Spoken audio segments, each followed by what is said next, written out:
So yan, good morning mga kalibre. Nandito kami ngayon sa Alapan 2, lapit sa Lancaster. Mayroon kami sinervisan na cooling inverter na 2.5 HP. So ang error nito ay P4. So nasira ito nakaraan December pa daw. So walang bakante sila ni ma'am, kaya ngayon na lang pinagawa. So, ito tingnan nyo, yung una ata nasira nito yung fan motor eh.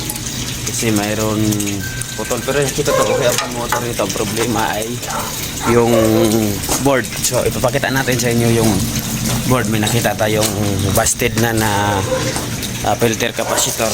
So ito yung board. So yan, itong board. So mayroon yan dito yan. So, yung capacitor na tatlo na yan, ayan o, lobo na. May leak na tong tatlo. So nagpipipor din ito pagka lumulubo tong tatlong kapasitor dito sa supply. So ito 5 volts, 12 volts, saka itong 15 volts. So itong tatlo papalitan natin to. Tapos natin observe yan pagka mapalitan na natin. Magiging maayos na tong board. So yun mga kalibre. So natapos na natin palit yung kapasitor. So ito pala yung pinalit natin na kapasitor na 3 piraso. 5 volts, 12 volts, saka yung 15 volts. So ayan o, ayan siya.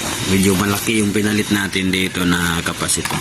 Pares lang sila ng pares lang sila ng microfarad, pero medyo ayan, pares lang sila. Ayan, at saka si lobo na kasi ito eh. Yan talaga ginagawa niya? Ay, lobo. Yung sa aircon. ganyan mo, no? Mga electronics na rin naman yon. Kuya, bakit ano niya? Ano? May benta. Ano ba? Automatic? Oo. Oo, malaki. Ay, gumagawa yan sila. Wala. So, pakabit na natin to. Je, kabit mo na, Je.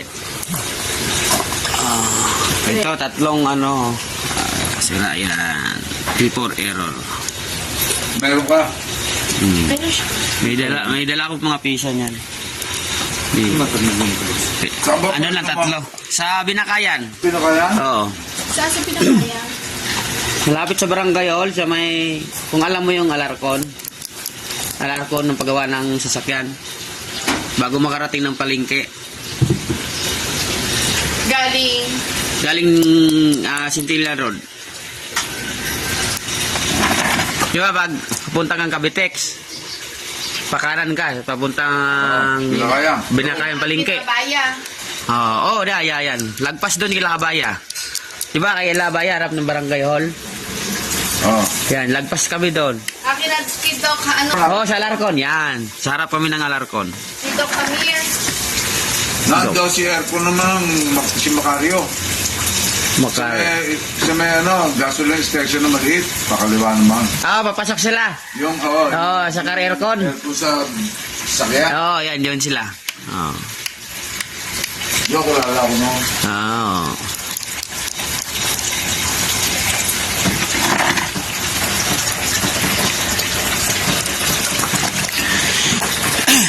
Ay, mo, may number ko nun? Technician? Tawagan ko lang kay tropa rin yun. Ikaw na magsasabi? Oo.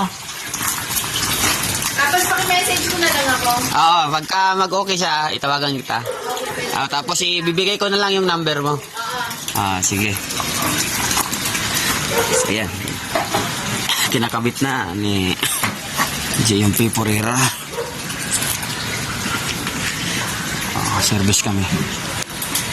Observe muna tayo. Tinakpan na natin. Tapos paon natin para maobserbahan. So, yan. Tama naman yung connection natin. Patisting na lang natin muna. Papaon. Nakaon na? Sige, tingnan natin. Observe. Tingnan natin kung may power. Anong settings yan? Naka-on yan, remote? Ay, ano?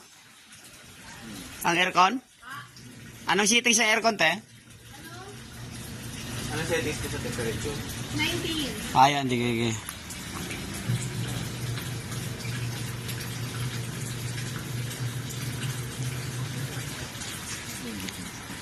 Tingnan mo, silipin mo kung may ilaw. Dito banda, oh. Dito yung ilaw eh. Hindi ko narinig na pitik ang relay. Meron? Mayroon ilaw? Gablink? Wala? Ayun. Tingnan natin kung gagana.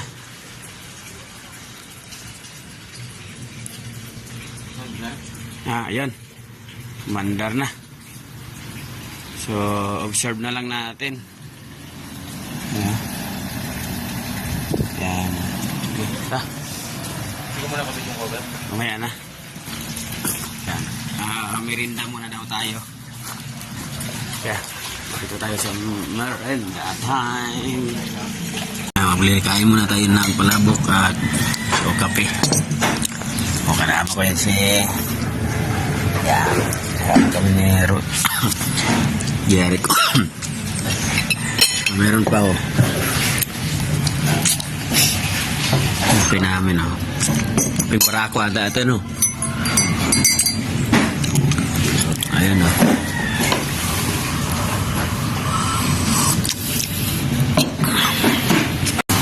Yan, sinasara na, nadaan ni so, bus air. So, may gauge para absorb natin yung karga. So, tuloy-tuloy na siya.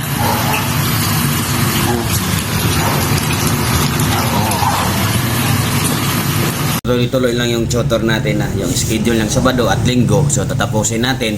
So, magkakaroon pala tayo ng 2 days training. So ito talaga ay tutukan talaga to.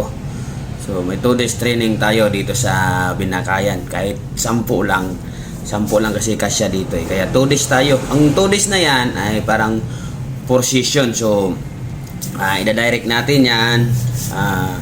Tutok tayo sa pinaka main board kung paano tayo mag-check, paano tayo mag-trouble mula sa 220 hanggang sa 320 hanggang sa 5 volts, 12 volts, 15 volts kung paano tayo mag-voltage checking. So paano tayo mag-repair ng mga error. So 2 days at paano tayo mag 4 wires. So 10 lang ang kailangan namin para sa gusto talaga. 2 days lang para yung walang time makapag-attend sa ating 2 days training. So, yan. Sa gusto magkakaroon tayo ng 2 days training. So, malapit na. At sa gusto talaga matuto. So, message na. Yan, mayroon na pala tayong mga naka-ready naka-ready yung schedule doon sa iikot tayo. So, mayroon tayo sa Rizal. So, malapit yung mga taga Quezon City. Sa Tarlac, mayroon tayo pero hindi pa natin napuntahan yung venue. Pag may time, pupuntahan natin. Yung sa